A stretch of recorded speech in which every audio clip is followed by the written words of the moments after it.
PSSI ungkap target ambisius Timnas Indonesia U24 di Asian Games. Timnas Indonesia U24 akan diasuh oleh Indra Syafri. Mereka tergabung di grup F bersama Korea Utara, Kirgistan, dan Taiwan dalam ajang yang bakal dimulai pada 19 September mendatang. Anggota Exco PSSI, Endri Irawan, mengatakan bahwa skuad Garuda ditargetkan lolos dari fase grup.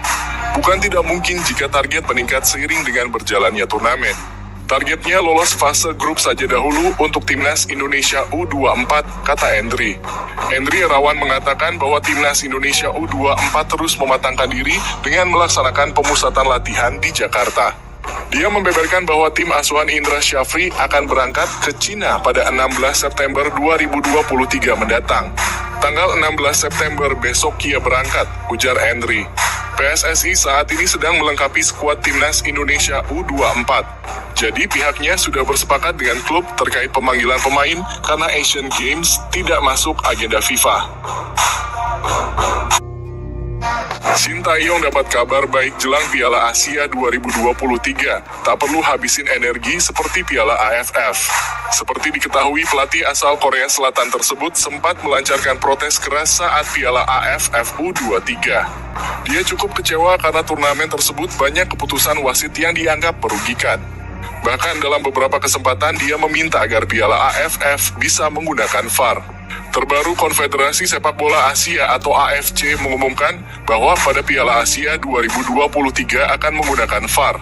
Tidak seperti edisi sebelumnya yang hanya digunakan pada babak perempat final, kali ini VAR akan digunakan sejak babak penyisihan grup. Kebijakan ini sekaligus jadi pertamanya kalinya VAR digunakan sepanjang turnamen. Sejarah juga akan tercipta ketika sistem VAR memulai debut penuhnya di Qatar, menyusul keberhasilan penerapannya sejak babak perempat final pada edisi terakhir di Uni Emirat Arab, tulis laman resmi AFC. Ini merupakan kabar baik bagi Timnas Indonesia, apalagi Indonesia sering mendapatkan perlakuan tidak adil dari wasit, terutama di turnamen AFF. Alfandra Dewangga jadi pemain paling sibuk di Timnas Indonesia. Alfandra Dewangga kembali mendapatkan panggilan Timnas Indonesia untuk ajang Asian Games. Panggilan ini menjadi yang ketiga dalam kurun waktu sebulan ini.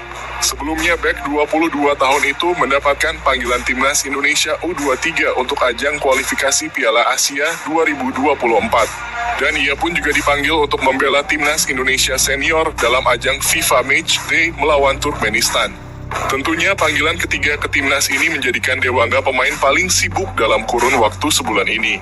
Bahkan ia mengalahkan Sintayong yang pernah dicap sebagai yang paling sibuk karena mengurus dua Timnas Indonesia dalam kurun waktu bersamaan. Pemanggilan Dewangga ke Timnas itu telah dikonfirmasi oleh CEO PSIS Yoyok Sukawi. Kami kembali menerima surat untuk pemanggilan Dewangga untuk Asian Games. Pada prinsipnya seperti pemanggilan sebelumnya kami mendukung, namun ini terlalu banyak karena ada 4 pemain dan 2 pelatih, tutur Yoyok. Timnas Indonesia berada di pot 4 grup Piala Asia U23, bisa dapat grup sulit. Indonesia lolos ke putaran final Piala Asia U23 setelah menjadi juara grup K pada babak kualifikasi. Indonesia menyapu bersih kemenangan ada 2 laga yang dimainkan, lawan Turkmenistan dan Chinese Taipei. Indonesia harus bersiap dengan lawan-lawan berat di Piala Asia U23 mendatang. Sebab Indonesia berada di pot 4 dalam drawing fase grup. Pembagian pot drawing Piala Asia U23 didasarkan pada performa di Piala Asia 2022 lalu. Indonesia sendiri tidak mampu lolos ke fase grup. Langkah Garuda Muda untuk lolos fase grup pupus di tangan Australia pada babak kualifikasi. Selain Indonesia, ada 3 negara lain yang ditempatkan di pot 4 yakni Malaysia, Tajikistan, dan Cina. Berada di pot 4 membuat Indonesia sangat mungkin mendapat lawan sulit pada fase grup Piala Asia U23 2024. Sebagai simulasi, Indonesia bisa berada di grup yang sama dengan Jepang, Korea Selatan, dan Uni Emirat Arab. Selain itu, Garuda Muda bisa satu grup dengan Vietnam dan Thailand.